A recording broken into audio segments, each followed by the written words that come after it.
Çdo agim, ai zgjoi nga zhurma e një frenimi që ekzistonte vetëm në mendjen e tij.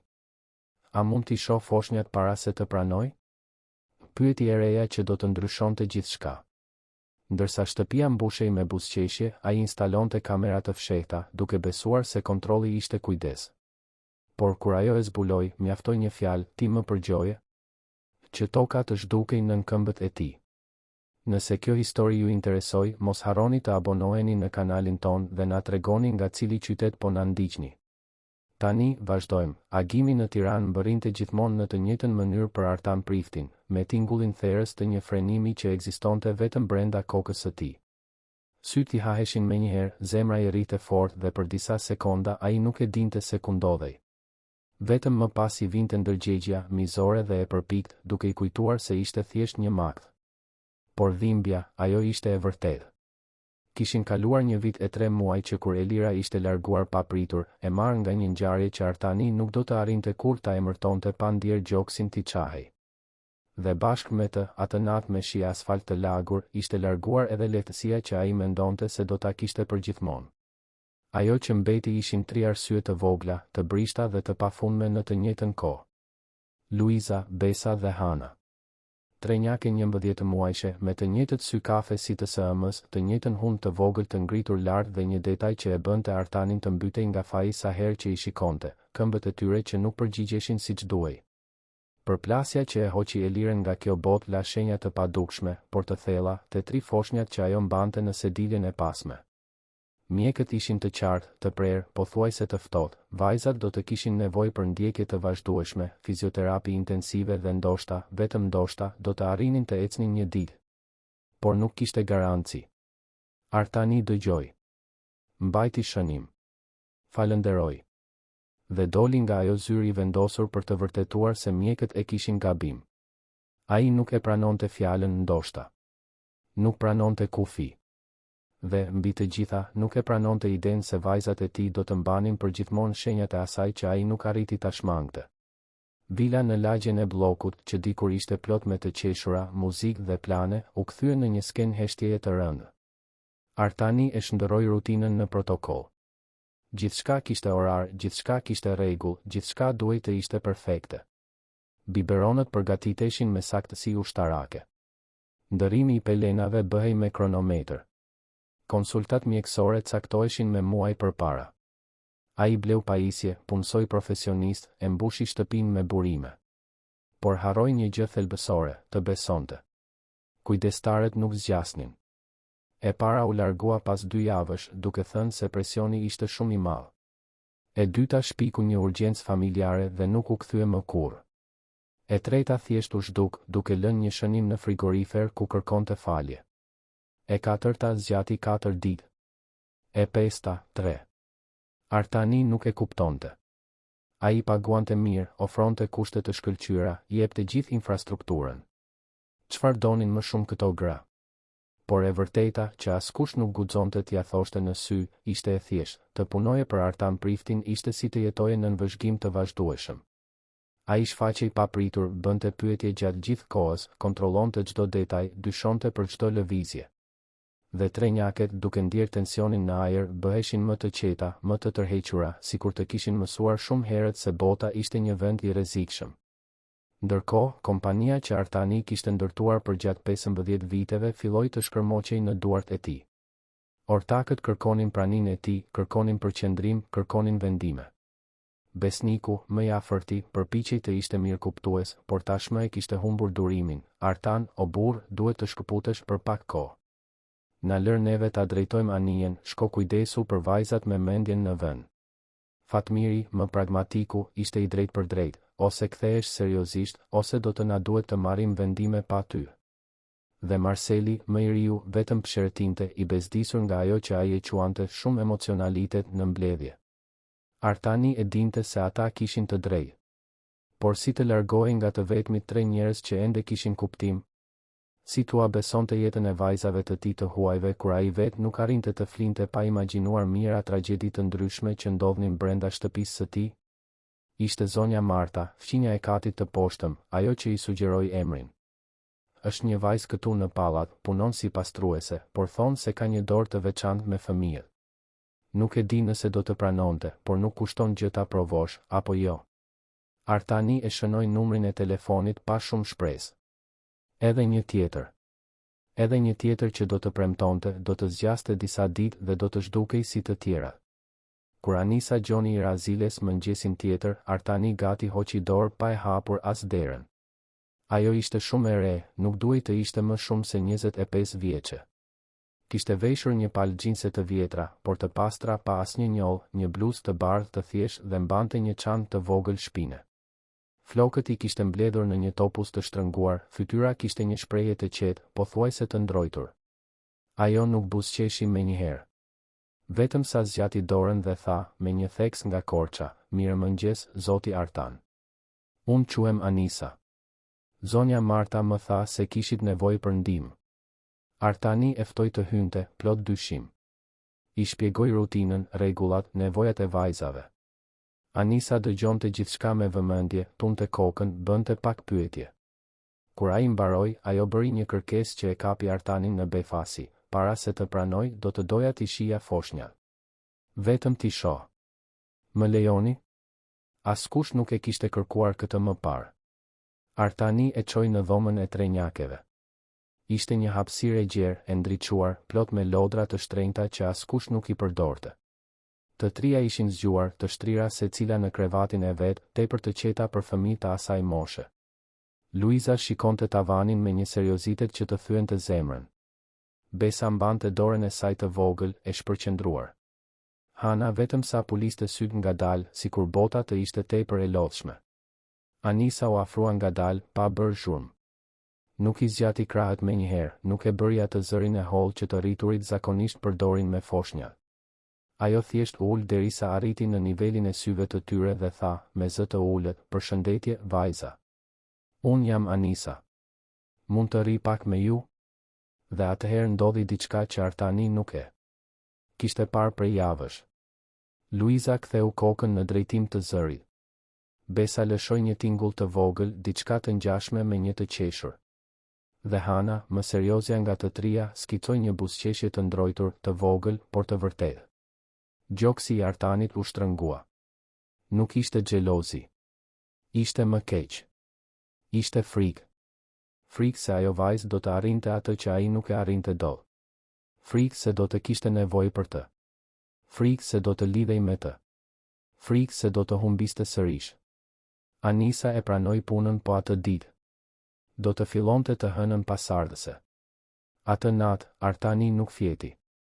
U ul në zyrë, shikoi muret plot me diploma e çmime dhe mori një vendim që e dinte se ishte i gabuar, por që i duke i vetmi i mundshëm në atë moment. Ai do të instalonte kamera në të gjithë shtëpinë. Të fshehura. Të heshtura. Për të garantuar se asgjë e keqe nuk do të ndodhte. Për të garantuar se do të kishte kontroll. Për të garantuar se nuk do të kapej më kurrë në befasi. Ai i porositi pajisjet online, i mori të shtunën dhe kaloi gjithë të dielën duke i instaluar. Kamera në sallon, e maskuar brenda një ore digjitale. Kamera në kuzhinë, e futur në një lambadar. Kamera në korridor, brenda një detektori tymi. Dhe më e rëndësishmja, kamera në dhomën e vajzave, e fshehur në një abazhur arushi që qëndronte mbi komodinë. Gjithçka regjistronte direkt në cloud, e aksesueshme nga celulari i tij në çdo kohë. Kur mbaroi, Artani u ul në divan dhe shikoi veprën e tij. Një pjesë e tij e dinte se kjo ishte cënim privatësie. Por pjesa më e fortë, ajo që ende zgjohej me djersë çdo agim, i thoshte se kjo ishte mbijetesë. Të hënën, Anisa mbërriti saktësisht në 7 të mëngjesit. Artani i shpjegoi rutinën edhe një herë, i dha një listë me numra emergjence dhe doli për në zyrë me zemrën të shtrënguar. Por këtë herë ai nuk po shkonte të punonte vërtet. Ai u mbyll në sallën e mbledhjeve bosh, hapi celularin dhe filloi të shikonte. Ajo që pa në minutat e para e tensionoi edhe më shumë. Anisa nuk po ndiqte rutinën që ai i kishte dhënë. Ajo mori Luizën në krah, i foli ndërsa i ndërronte pelenën, bëri shprehje qesharake që i shkaktuan një të qeshur. Pastaj shkoi te Besa, e shtriu në tapetin e sallonit dhe filloi t'i lëvizte këmbët me delikatesë, sikur po luante. Me Hanën, ajo këndoi një këngë të vjetër, nga ato që këndojnë gjyshet, ndërsa i jepte biberonin. Artani deshi të telefononte, ti thoshte të ndalonte, ti thoshte se nuk bëhej ashtu. Por diçka e ndaloi. Vajzat po reagonin. Ishin të gjalla. Në ditët në vijim, rutina u bë tjetër. Anisa i zgjonte trenjaket me qetësi, duke i lënë secilës kohën e vet përgatiste biberonët duke kënduar. Shtronte një tapet me ngjyra në sallon, po atë që Artani e kishte bler dhe nuk kishte pasur kur guxim ta përdorte. I shtrinte vajzat përmbys një nga një për intervale të shkurtra, duke qëndruar gjithmonë në nivelin e syve të tyre, duke i inkurajuar. Vendoste një arush pelushi disa centimetra përpara që ato të përpiqeshin ta arrinin. U bënte masazhe të vogla rrethore në këmbë, me një kujdes që dukej teknik, jo improvizim. Artani shikonte gjithçka nga celulari, i ndar mes dyshimit dhe diçkaje që nuk e kishte ndier prej shumë kohësh, shpresës. Ishte të enjten që filloi ta kuptonte. Anisa po e stimulonte besën të rrotullojë anash, duke përdorur një top me ngjyra si motivim, kur Artani vuri re se lëvizjet e saj nuk ishin të rastësishme. Ishin të sakta. Ishin profesionale. Ajo nuk ishte përkëdheli pastrueseje. Ajo ishte teknik fizioterapisteje. Ai shkroi emrin e saj në internet. Anisa Gjoni, 24 vjeçe, nga Korça. Studente e fizioterapisë në Universitetin e Tiranës deri 3 vjet më parë. Autore e një artikulli mbi rehabilitimin e fëmijëve. Dhe pas kësaj, asgjë. Asnjë regjistrim diplomimi, asnjë klinik, asnjë punë në këtë fushë. Sikur thjesht të ishte zhdukur nga harta. Artani e mbylli celularin, zemra i rrite në mënyrë të çrregull. Kush ishte kjo vajzë? Pse e fshite njohurinë e saj? Dhe pse, për herë të parë në më shumë se një vit, ai ndjente se vajzat e tij ishin vërtet të sigurta? Javët që pasuan e transformuan shtëpinë e Artanit në diçka që ai nuk e njihte më, një vend ku dëgjohej e qeshur. Trenjaket filluan të reagonin në një mënyrë që as mjekët nuk e prisnin. Luiza, që më parë qëndronte me orë të tëra duke parë në boshllëk, tani lëvizte, përpiqej të kapte objekte, bërtiste kur donte vëmendje. Besa zbuloi se mund të rrotullohej nga njëra anë në tjetrën dhe e bënte këtë gjithë ditën, sikur të kishte gjetur lojën më argëtuese në bollë. Dhe Hana, më e qeta, filloi ta mbante kokën vet për periudha gjithnjë e më të gjata, me një përpjekje të dukshme që të emociononte edhe përmes ekraneve të celularit. Artani vazhdonte të shikonte gjithçka. Por vëzhgimi kishte ndryshuar shije. Në fillim, ai vëzhgonte me frikë, duke kërkuar gabime, duke pritur më të keqen. Tani, ai shikonte sepse kishte nevojë ta shihte atë.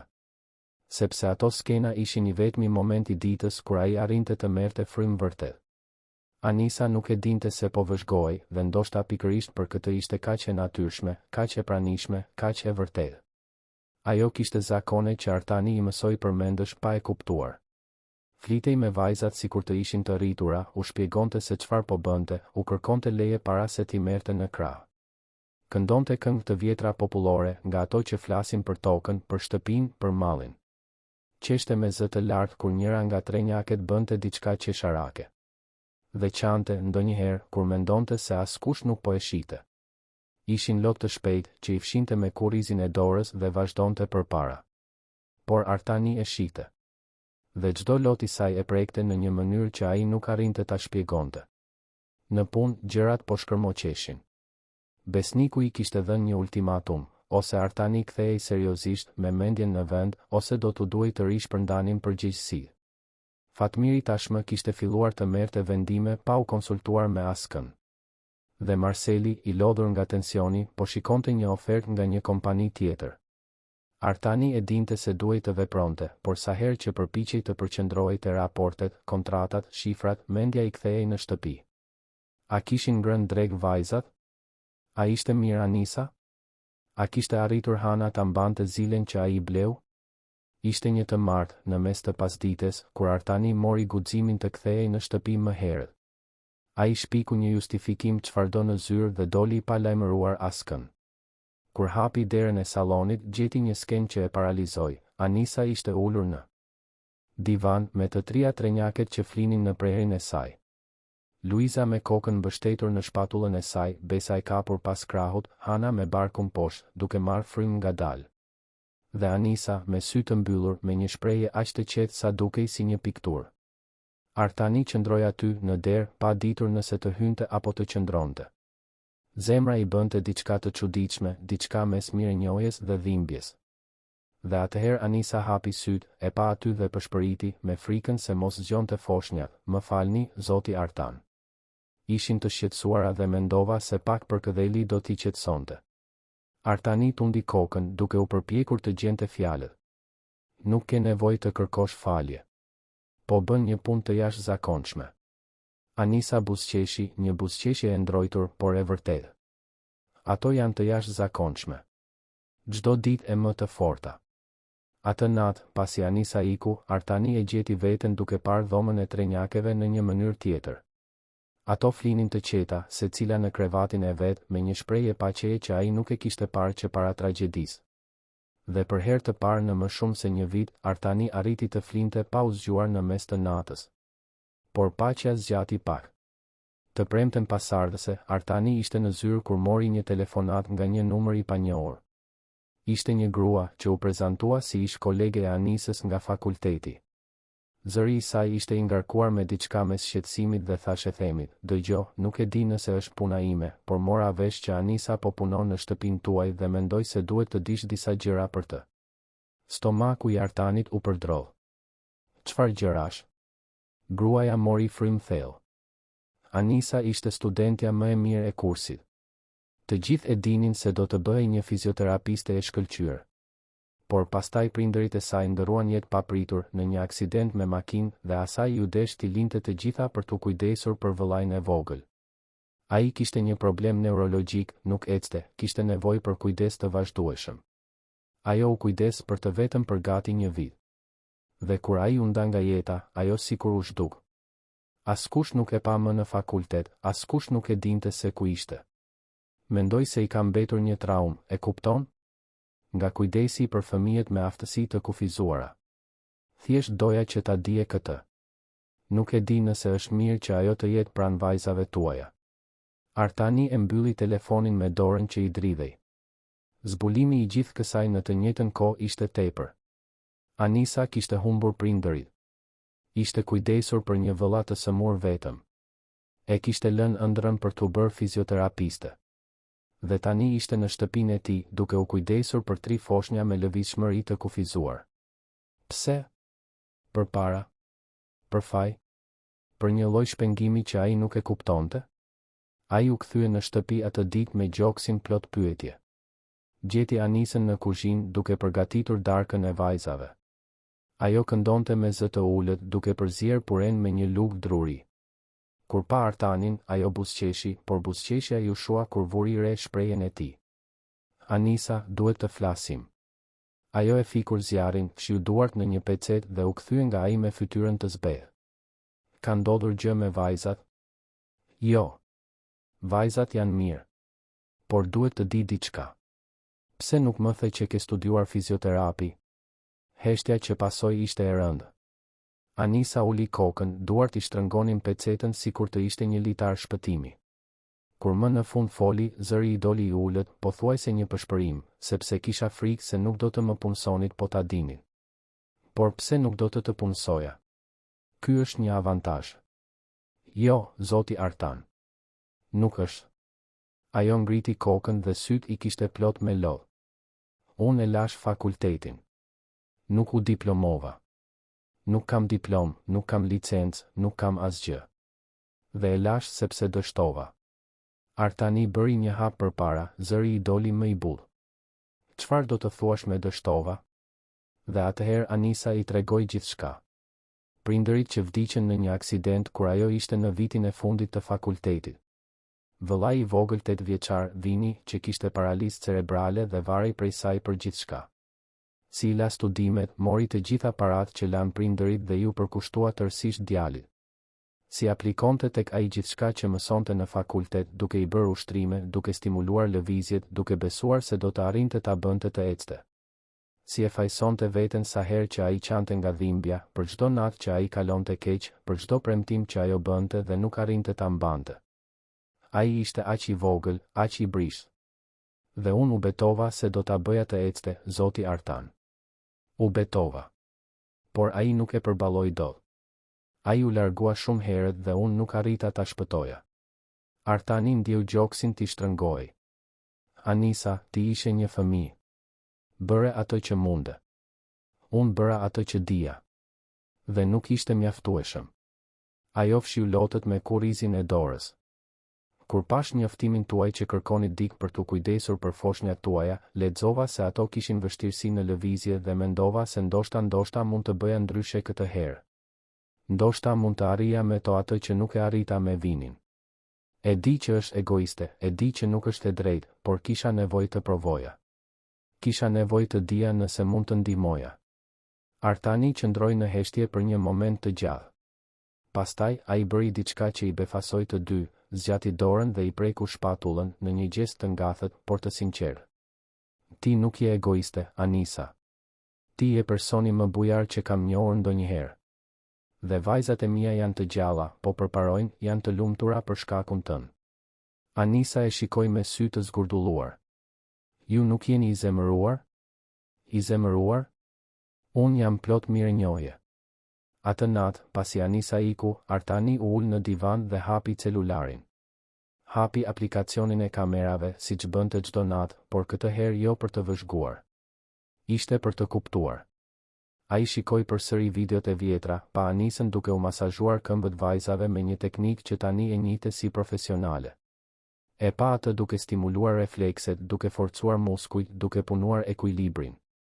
Dhe pa, gjithashtu, momentet kur ajo ndalonte, shikonte trenjaket dhe qante me zë të ulët, si dikush që i kërkon falje dikujt që nuk është më aty. Artani e kuptoi në atë moment se Anisa nuk po kujdesej vetëm për vajzat e tij. Ajo po shëronte veten. Dhe ai, pa e kuptuar, gjithashtu. Po të ishit në vendin e Artanit, a do ta kishit hetuar të kaluarën e Anisës apo do të kishit besuar që në fillim? Na tregoni në komente. Ditët filluan të merrnin një rutinë të re. Artani filloi të vinte më herët në shtëpi, gjithmonë me një justifikim të ndryshëm. Harrova disa letra. Duhet të marr një dokument. Do të ha drek këtu sot. Por e vërteta ishte më e thjeshtë dhe më e ndërlikuar në të njëjtën kohë. Ai donte të ishte afër. Donte t'i shihte vajzat duke përparuar. Donte ta shihte Anisën duke punuar. Donte, edhe pse nuk ja pranonte vetes, të ishte në atë hapësirë ku jeta dukej se kishte kuptim sërish. Anisa e vuri re, por nuk komentoi. Ajo thjesht vazhdonte punën e saj, tani pak më rehat, duke folur më shumë, duke shpjeguar se çfarë po bënte. Shikoni, zoti Artan, Luiza sot arriti ta mbajë zilen për gati 10 sekonda. Mund të duket pak, por është një hap gjigant. Ose, Besa po përdor krahët për t'u zvarritur. Së shpejti do të filloj të ecë këmbadoras. Dhe Artani dëgjonte gjithçka, shënonte në mendje dhe ndjente një përzierje krenarie dhe frike që nuk dinte ta emërtonte. Ishte një pasdite të enjte kur bota e Artanit u shem sërish. Ai ishte në zyrë kur besniku hyri në dhomë, mbylli derën dhe tha, Artan, duhet të flasim seriozisht. Biseda ishte e shkurtër dhe e drejt për drejt. Kompania po humbiste kontrata. Klientët po ankoheshin për mungesë vëmendjeje. Fatmiri dhe Marceli po mendonin të largoheshin. Dhe besniku, i vetmi që ende po i mbante gjërat nën kontroll, ishte i raskapitur. Duhet të zgjedhësh, Artan. Ose kthehesh seriozisht, ose largohesh përfundimisht. Por kjo gjëja që je këtu dhe nuk je, po na shkatëron. Artani e dinte se besniku kishte të drejtë.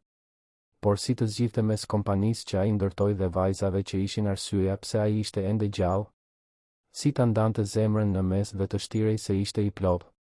Atë natë, ai mbërriti në shtëpi i raskapitur, me një dhimbje koke që dukej se donte t'i shpërthente kafkën. Anisa ishte në salon, duke mbledhur lodrat e vajzave. Kur pa shprehjen e tij, ajo ndaloi atë që po bënte dhe e pyeti, me një shqetësim të sinqertë, jeni mirë? Dhe Artani, për herë të parë që kur Elira ishte larguar, u shkri. I tregoi për kompaninë, për ortakët, për presionin, për fajin që nuk arrinte të ishte i plot askund. Anisa dëgjoi gjithçka në heshtje, dhe kur ai mbaroi, ajo tha diçka të thjeshtë, por që e goditi në shenjë, ju nuk keni nevojë të jeni i plot kudo. Ju thjesht duhet të jeni i pranishëm aty ku zgjidhni të jeni. Artani e shikoi dhe në atë moment e kuptoi se Anisa nuk ishte më vetëm kujdestarja e vajzave të tij. Ajo ishte dikush që e kuptonte dhimbjen e tij në një mënyrë që askush tjetër nuk mundej. Sepse edhe ajo kishte kaluar nëpër këtë. Sepse edhe ajo kishte humbur. Sepse edhe ajo kishte mësuar se ndonjëherë jeta kërkon prej nesh zgjedhje të pamundura. Dhe ishte në këtë moment, me zemrën që i rrite në një mënyrë tjetër, që Artani e kuptoi rrezikun e vërtet, ai po binte në dashuri. Javët që pasuan ishin një malore emocionale për Artanin. Ai filloi të linte shënime nëpër shtëpi. Në fillim ishin gjëra të thjeshta, faleminderit që kujdesesh kaq mirë për to. Më pas u bën më personale, ti ke kthyer jetën kësaj shtëpie. Dhe në fund arritën në një territor të rrezikshëm, nuk e di se çfarë do të bënim pa ty. Anisa i lexonte shënimet, i fuste në xhep dhe nuk komentonte asgjë. Por Artani e shihte përmes kamerave mënyrën se si ajo buzëqeshte kur gjente një të tillë. Shihte se si i lexonte para se ta ruante. Dhe kjo ushqente diçka brenda tij që ishte e uritur prej shumë kohësh. Ai filloi të blinte gjëra. Në fillim ishin dhurata diskrete, një krem duarsh, një çokoladë, një libër mbi zhvillimin e fëmijëve. Më pas u bën më të dukshme, një parfum, një palë këpucë të reja, një pallto dimri. Anisa i pranonte të gjitha me siklet, falënderonte me zë të ulët dhe përpiqej t'i refuzonte. Por Artani këmbëngulte, gjithmonë me të njëjtin justifikim, ti e meriton. Ti kujdesesh kaq mirë për vajzat e mia. Por e vërteta ishte tjetër. Artani po përpiqej të afrohej pa pasur guximin të thoshte atë që ndjente vërtet. Trenjaket, ndërkohë, lulëzonin. Me 7 muaj nën kujdesin e Anisës, ato nuk ishin më të njëjtat foshnja të frikësuara dhe të brishta të fillimit. Luiza arrinte të ulej vetëm për periudha të gjata, duke mbajtur peshën e saj me besim. Besa kishte zbuluar ecjen këmbadoras dhe kalonte gjithë ditën duke eksploruar çdo cep të sallonit. Dhe Hana, më e kujdesshmja, po fillonte të zvarritej duke përdorur krahët me një vendosmëri që emociononte çdo që e shite. Mjekët nuk e besonin evolucionin. Caktuan konsulta shtesë, kërkuan analiza të reja, bën pyetje që Artani nuk dinte t'u përgjigjej. Çfarë po bëni në shtëpi? Ka ndonjë terapi intensive? Kush është profesionisti përgjegjës? Artani shmangej, thoshte se ishte rutinë, kujdes, dashuri. Por e dinte se ishte shumë më tepër se kaq. Ishte Anisa. Ishte mënyra se si ajo e transformonte çdo moment të ditës në një mundësi për të stimuluar, forcuar, evoluar. Ishte teknika e maskuar si lojë, fizioterapia e fshehur në përkëdheli. Por ndërsa jeta e trenjakeve përmirësoi, jeta profesionale e Artanit u shem përfundimisht. Besniku, i lodhur duke mbajtur gjithçka vetëm, kërkoi leje për shkak të stresit. Fatmiri mori drejtimin e operacioneve dhe filloi të merrte vendime që Artani nuk do t'i miratonte kurrë. Dhe Marceli pranoi ofertën e kompanisë konkurrente, duke marrë me vete 3 klientë të rëndësishëm. Kompania që Artanit i ishte dashur 15 vjet për ta ndërtuar, po shkërmoqej në duart e tij. Dhe ai, për herë të parë në jetë, nuk e dinte nëse i bëhej vonë.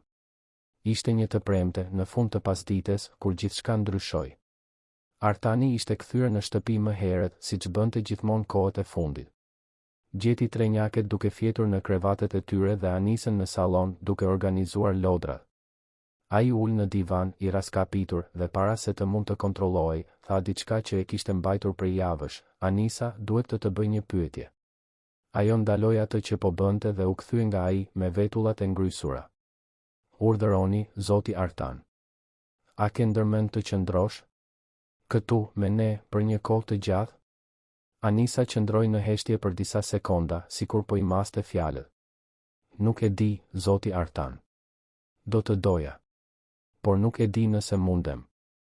Pse? Sepse kam një borxh të prapambetur. Apartamenti ku jetoj është gati për t'u liruar. Dhe unë nuk kam ku të shkoj. Artani ndjeu zemrën t'i rrite fort. Ishte mundësia e përkryer. Ose vendimi më i keq i jetës së tij. Eja jeto këtu. Shtëpia është e madhe, ka dhoma bosh. Mund të qëndrosh në dhomën e miqve, ta përdorësh si të duash. Dhe unë ta rris rrogën. Nuk ke nevojë të shqetësohesh për qiran, për shpenzimet, për asgjë. Anisa e shikoi me një përzierje habie dhe dyshimi. Zoti Artan, nuk mund ta pranoj këtë. Pse jo? Sepse nuk është e drejtë.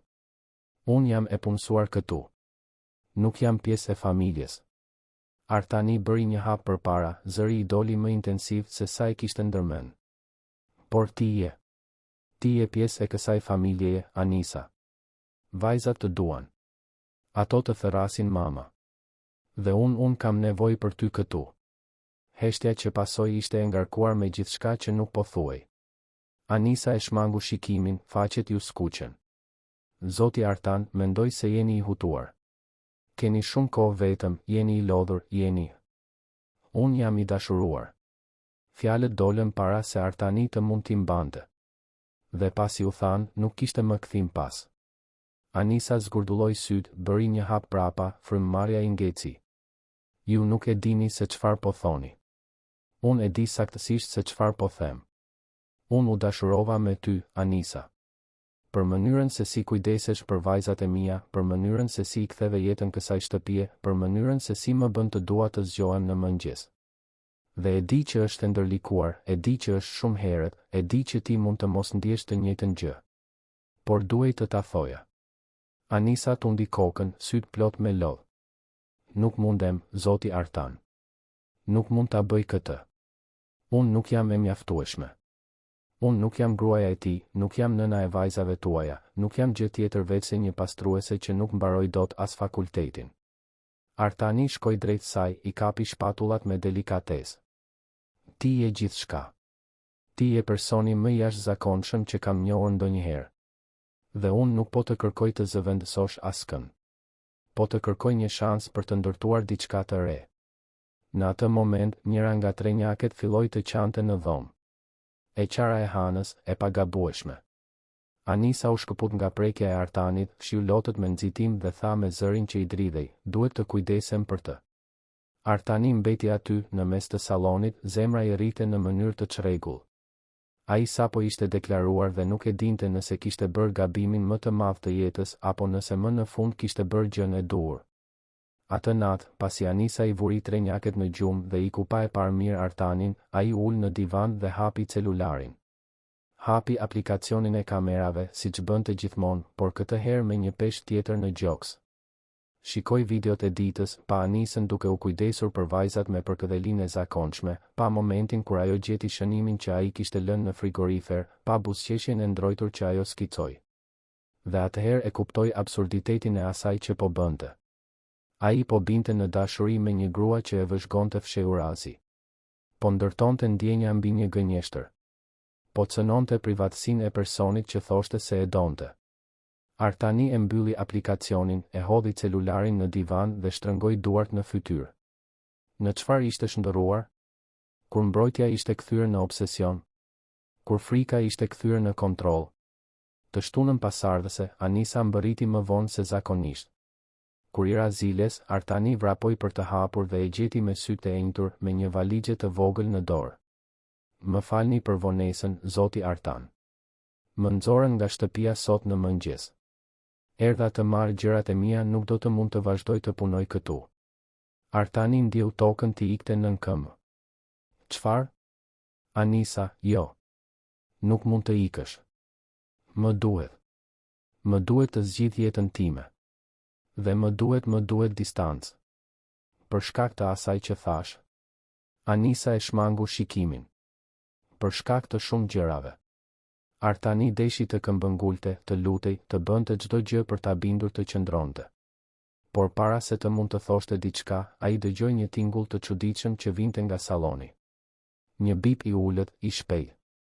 Ai ngrysi vetullat duke u përpjekur ta identifikonte. Dhe atëherë pa Anisën duke parë abazhurin e Arushit në korridor. Ajo u afrua ngadalë, e hoqi abazhurin nga priza, e ktheu përmbys dhe gjeti kamerën. Heshtja që pasoi ishte shurdhuese. Anisa shikoi kamerën në dorën e saj, pastaj Artanin, pastaj përsëri kamerën. Shpreha e saj ndryshoi nga hutim në kuptim, nga kuptim në shok, nga shok në një dhimbje të thellë që e bëri Artanin të donte të zhdukej. Ti më ke përgjuar. Nuk ishte një pyetje. Ishte një konstatim. I ftohtë. I lënduar. Definitiv. Anisa, më lër të shpjegoj. Ti më ke përgjuar gjithë këtë kohë. Ajo filloi të ecte nëpër shtëpi duke kërkuar. Gjeti kamerën në orën e sallonit. Kamerën në llambadarin e kuzhinës. Kamerën në detektorin e tymit të korridorit. Dhe më e keqja nga të gjitha, kamerën në dhomën e trenjakeve, të fshehur në abazhurin që qëndronte mbi komodin. Kur u kthye nga ai, syt I kishte të thatë, por tërbimi ishte I prekshëm. Ti më ke regjistruar. Më ke regjistruar duke punuar, më ke regjistruar duke qarë, më ke regjistruar me vajzat e tua. Dhe pastaj pate guximin të më thoje se ishe I dashuruar me mua? I instalova kamerat para se të njihja vërtet. Ishte për të mbrojtur vajzat, ishte. Ishte për të kontrolluar. Për të përgjuar. Për të mos besuar kurrë. Anisa e hodhi kamerën në divan, mori valixhen e vogël që kishte sjell. Unë kam humbur gjithçka në jetën time, zoti Artan. Kam humbur prindërit, kam humbur vëllain, kam humbur ëndrrën për t'u bërë fizioterapiste. Por kur nuk e kam humbur dinjitetin tim. Dhe ju sapo ma hoqët edhe atë. Anisa, të lutem. Ajo shkoi në dhomën e trenjakeve. Ato ishin zgjuar duke luajtur në krevatet e tyre. Kur pan Anisën, të trija u gjallëruan duke zgjatur krahët duke bërtitur mama në mënyrën e tyre. Anisa u ul, u puthi ballin secilës, u përshpëriti diçka që Artani nuk arriti ta dëgjonte dhe doli pa kthyer kokën pas. Artani mbeti aty në korridor duke dëgjuar zërin e trenjakeve që qanin pas tij dhe zhurmën e derës që mbyllej përpara. Dhe për herë të parë që kur Elira ishte larguar, ai ndjeu se kishte humbur sërish. Vetëm se këtë herë, humbja ishte faji I tij. Ditët që pasuan ishin më të këqijat e jetës së Artanit. Trenjaket nuk pushonin së qari. Ato kërkonin Anisën në çdo cep të shtëpisë, bërtisnin mama derisa u ngjirej zëri, refuzonin për këdhelit e kujtdo tjetër. Artani u përpoq të punsonte kujdestare të reja, por vajzat I shtynin, hidheshin prapa, hynin në kriza të qari aq intensive saqë ju desh ta çonte besën në spital një ditë kur ajo thjesht ndaloi së ngrëni. Mjekja ishte e drejtë për drejtë, zoti prifti, vajzat tuaja po kalojnë një proces zije. Ato kanë humbur dikë të rëndësishëm. Dhe trupi I tyre po reagon ndaj kësaj. Artani deshi të thoshte se ishte vetëm një kujdestare, se nuk ishte aq serioze. Por e dinte se do të ishte gënjeshtër. Anisa nuk ishte vetëm një kujdestare. Ajo ishte personi që I kishte kthyer shpresën asaj shtëpie. Dhe ai e kishte lënë të ikte. Në punë, situata ishte e paqëndrueshme. Fatmiri thiri një mbledhje urgjente dhe paraqiti një propozim. Artani do të pezullohej përkohësisht nga drejtimi derisa të arrinte të vinte në rregull jetën e tij personale. Ai do të kishte 6 muaj. Nëse nuk kthehej funksional deri atëherë, do të shkarkohej përfundimisht. Artani I nënshkroi letrat pa I lexuar fare. Nuk kishte më rëndësi. Asgjë nuk kishte rëndësi pa vajzat që buzëqeshnin, pa shtëpinë që kishte jetë, pa Anisën aty. Nëna e Artanit, zonja Tefta, një grua rreth të 60-tave, e fortë dhe e vendosur, erdhi të kalonte disa ditë për të ndihmuar. Ajo kujdesej për trenjaket me dashuri, por edhe ajo e vuri re, Artan, këto vajza po vuajnë. Nuk flen mirë, nuk luajnë, nuk duan të hanë. Çfarë ndodhi me atë vajzën që punsove? Anisën? Artani nuk u përmbajt dot. U ul në kuzhinë dhe I tregoi gjithçka nënës së tij. Kamerat, përgjimin, deklaratën, zbulimin, largimin e Anisës. Kur mbaroi, priste një shpull, një gjykim. Por zonja Tefta vetëm sa tundi kokën dhe tha, me një trishtim të rëndë, biri im, ti humbe Elirën dhe pate aq shumë frikë të humbasësh sërish saqë përfundove duke larguar atë që mund të kishte qëndruar. Frika nuk mbron askënd, Artan. Frika vetëm të burgos. Atë natë, Artani nuk fjeti. Qëndroi ulur në dhomën e trenjakeve, duke I parë ato të flinin të shqetësuara, duke lëvizur, duke qarë me zë të ulët edhe në gjumë. Dhe ishte aty, në heshtjen e atij agimi, që ai më në fund e kuptoi, ai duhej të shkonte pas saj. Jo për vajzat. Jo për shtëpinë. Por sepse ai kishte lënduar personin që donte dhe duhej të paktën të përpiqej ta rregullonte. Të nesërmen, Artani filloi të kërkonte. Telefonoi numrin e Anisës, por ishte I fikur. Shkoi në apartamentin nga ku e kishin nxjerrë, por qiramarrësi I ri nuk dinte gjë. Pyeti zonjën Marta, fqinjen, por edhe ajo nuk kishte lajme. Atëherë i kujtua ish kolegia e fakultetit që i kishte telefonuar javë më parë. Gjeti kontaktin e saj, i telefonoi, i shpjegoi situatën. Gruaja hezitoi, por në fund i dha një informacion. Pash në një grup të vjetër të kursit se Anisa ishte në një strehë të përkohshme afër Laprakës. Mendoi se quhet streha e shpresës. Artani nuk humbi kohë. Mori makinën dhe shkoi. Streha ishte një ndërtesë e thjeshtë, pak e vjetëruar, por e pastër dhe e organizuar. Koordinatoja, një zonjë me flokë të thinjur, ishte e vëmendshme. Anisa është këtu, po. Por nuk e di nëse do të doj të flas me ju. Ajo erdhi shumë e tronditur. Ju lutem. Vetëm më lejoni të provoj. Koordinatoja pshertiu dhe shkoi ta thërriste. Disa minuta më vonë, Anisa u shfaq në derën e dhomës. Ishte më e dobët, me sy të futur brenda, me flokët të kapur kuturu. Kur pa Artanin, fytyra i u mbyll. Çfarë doni këtu? Artani u ngrit, duart i dridheshin. Dua të kërkoj falje. E ke kërkuar. E kam dëgjuar. Mund të ikësh. Anisa, të lutem. Vetëm më dëgjo. Ajo kryqëzoi krahët me shprehje të ashpër. Fol shpejt. Artani mori frym thellë dhe filloi. I tregoi për maktin që nuk i kalonte, për frikën që u kthye në paranojë, për nevojën për kontroll që erdhi nga dëshpërimi. I tregoi se kamerat ishin instaluar para se ta njihte mirë, se mendonte se po mbronte vajzat, por në të vërtetë po mbronte veten nga frika e tij për të humbur. Dhe pastaj i tregoi se çfarë i treguan vërtet kamerat, ato më treguan zemrën më të bukur që kam njohur ndonjëherë. Më treguan një grua që u këndon foshnjave që nuk janë të sajat, që qanë fshehurazi kur mendon se askush nuk e sheh, që e transformon çdo sekond në një mundësi për të bërë mirë. Më treguan se isha plotësisht gabim. Nuk ishe ti që duhej të përgjoja. Isha unë vetë që duhej të mësoja të besoja. Anisa tundi kokën, syt i shkëlqenin nga lotët e përmbajtur. Dhe pse duhet të besoj? Sepse do t'i shkatërroj të gjitha kamerat para teje. Sepse do të jap fjalë kalimet e gjithçkaje që kam. Sepse do të kaloj pjesën tjetër të jetës duke të provuar se të besoj, nëse ma jep këtë shans. Artani bëri një hap përpara, zëri u thye. Dhe sepse të dua. Jo dashurim që ndjejmë për atë që kujdeset për ne. Por dashurim që ndjejmë për atë për të cilin duam të kujdesemi gjithashtu. Dhe vajzat të duan. Ato nuk pushojnë së qari, Anisa. Nuk han, nuk flen, nuk luajnë. Ato kanë nevojë për ty dhe unë gjithashtu. Anisa mbuloi fytyrën me duar dhe më në fund u shkri. Qau gjithë të qarat që kishte mbajtur që kur iku. Artani nuk lëvizi, duke respektuar dhimbjen e saj, duke pritur. Kur më në fund arriti të fliste, zëri i doli i ngjirur, i lënduar, edhe unë u dashurova me ty dhe prandaj më dhemb aq shumë. Sepse mendova se ti shije diçka tek unë. Por ti shije vetëm një kërcënim që duhej ta kontrolloje. Unë pash gruan e jetës sime. Dhe e prisha gjithçka për shkak të frikës. Por nëse më jep një shans të dytë, të premtoj se do të bëj ndryshe. Anisa e shikoi për një moment të gjatë. Dhe pastaj, me zërin ende të dridhur, e pyeti, si janë vajzat? Të shkatëruara. Si ne? Ajo fshiu lotët me kurrizin e dorës. Mund t'i shoh? Mund të kthehesh në shtëpi. Anisa hezitoi.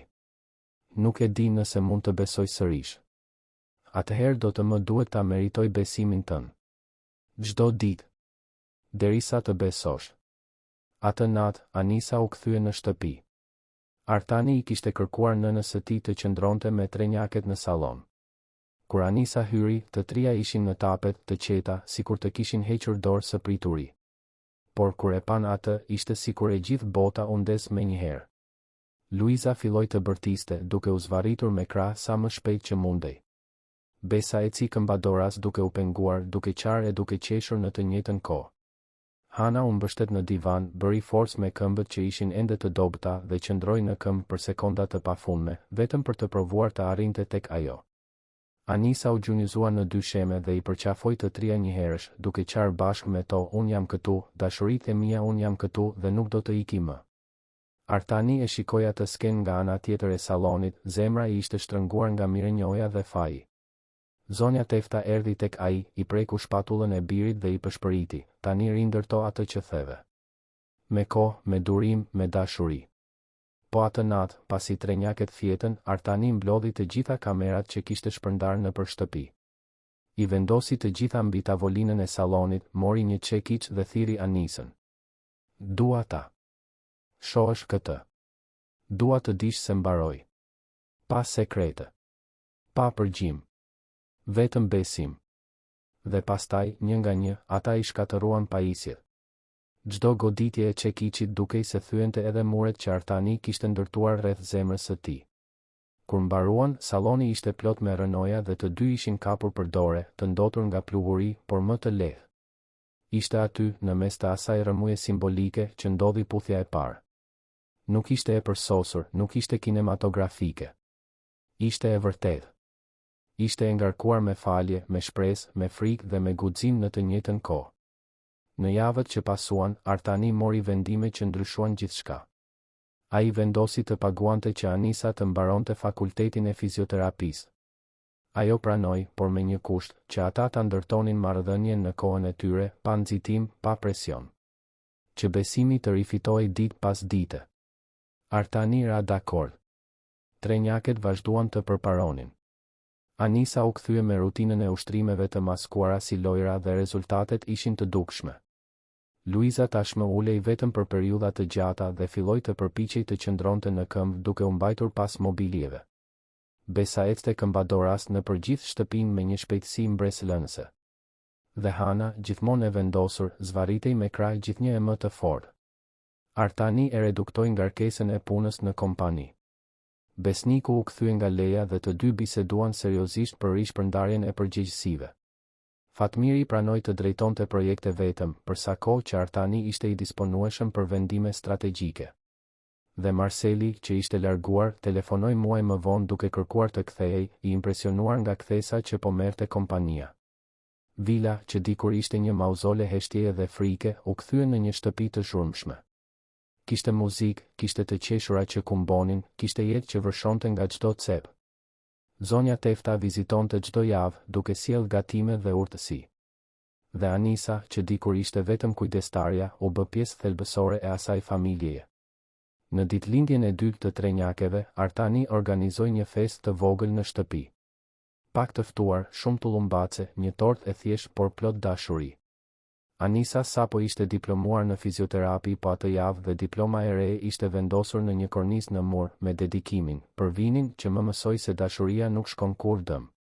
Festa ishte në kulmin e saj kur ndodhi mrekullia.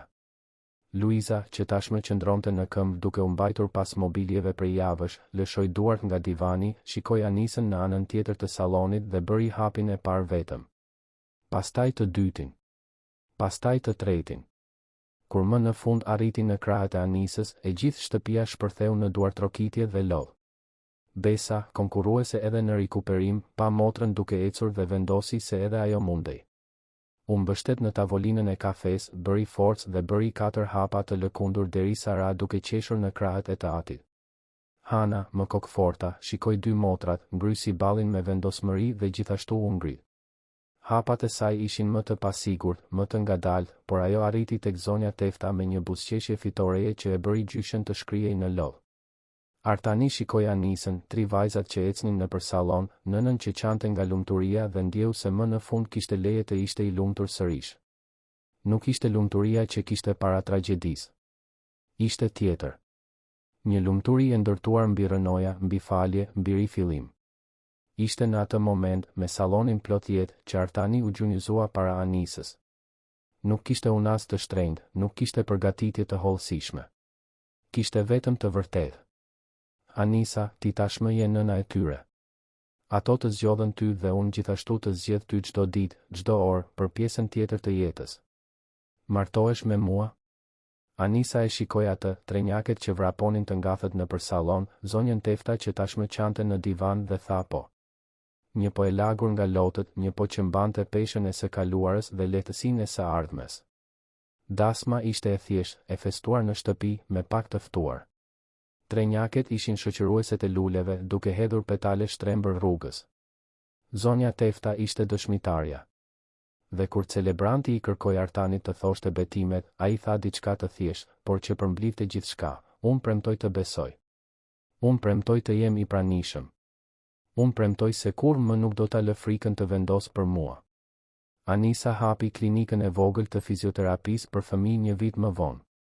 Ajo e pagëzoi klinika Vini në nder të vëllait që u largua shumë herët, duke e transformuar dhimbjen në qëllim.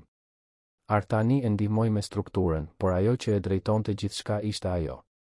Klinika u bë referencë në zonë, duke trajtuar fëmijë me lëvizshmëri të kufizuar, duke ofruar shpresë për familjet që mendonin se kishin humbur gjithçka. Trenjaket, gati 3 vjeçe, vraponin nëpër shtëpi me një liri që askush nuk do ta imagjinonte në fillim. Ato ende bënin ndjekje fizioterapeutike për kujdes, por ndryshimi mes atyre foshnjave të friksuara të së kaluarës dhe atyre vajzave energjike të së tashmes ishte i pamatur. Dhe kur dukej se jeta tashmë kishte dhënë gjithçka që mund të jepte, erdhi kthesa e fundit. Një pasdite të shtune, me diellin që hynte nga dritaret dhe trenjaket që luanin në sallon, Anisa thiri Artanin. Ajo kishte një shprehje të çuditshme, gjysmë serioze, gjysmë e emocionuar. I mori dorën, ja vendosi mbi barkun ende të shesh dhe i tha: "Artan, po vjen edhe një zemër tjetër." Artani ndjeu këmbët t'i dridheshin. E përqafoi Anisën me një forcë që dhemte, qau si dikush që lind sërish dhe falenderoi me zë të ulët e lirën, Vinin, të gjithë ata që ishin larguar shumë herët, por që në një farë mënyre vazhdonin të ishin aty, duke lejuar që dashuria të ndodhte sërish. Trenjaket, duke kuptuar emocionin e prindërve, lan lodrat dhe vrapuan. Luiza mbërriti e para, duke i tërhequr pantallonat të atit. Besa ju kap pas këmbës Anisës. Hana qëndroi në mes të dyve, me krah të hapur, duke dashur për këdheli. Dhe aty, në atë përqafim kolektiv, të larë nga drita e artë e pasdites, ishte prova se dashuria nuk vjen në vijë të drejtë. Ajo vjen pas frikës, pas gabimit, pas faljes. Ajo vjen kur ne mësojmë se të besosh nuk do të thotë të mos kesh kur frikë, por të zgjedhësh të duash edhe me frikën të pranishme. Dhe e transformon përgjimin në bashkëpunim, zin në shpresë dhe një shtëpi bosh në një vatër ku e pamundura ndodh ngadalë, ditë pas dite, hap pas hapi. Të dashur dëgjues, shpresojmë që historia e Artanit dhe Anisës t'ju ketë prekur zemrën. Nëse u emocionuat me udhëtimin e kësaj familjeje, klikoni butonin pëlqej, abohuni në kanal dhe na tregoni në komente se çfarë ju preku më shumë. A do t'i kishit falur kamerat? A besoni se një familje mund të formohet nga zgjedhja? Çdo ditë, ne sjellim histori intensive si kjo, që zbulojnë anën më të thellë të shpirtit njerëzor, duke treguar se dashuria e vërtet lind nga guximi për të besuar, edhe pasi ke humbur. Ju presim në episodin e ardhshëm.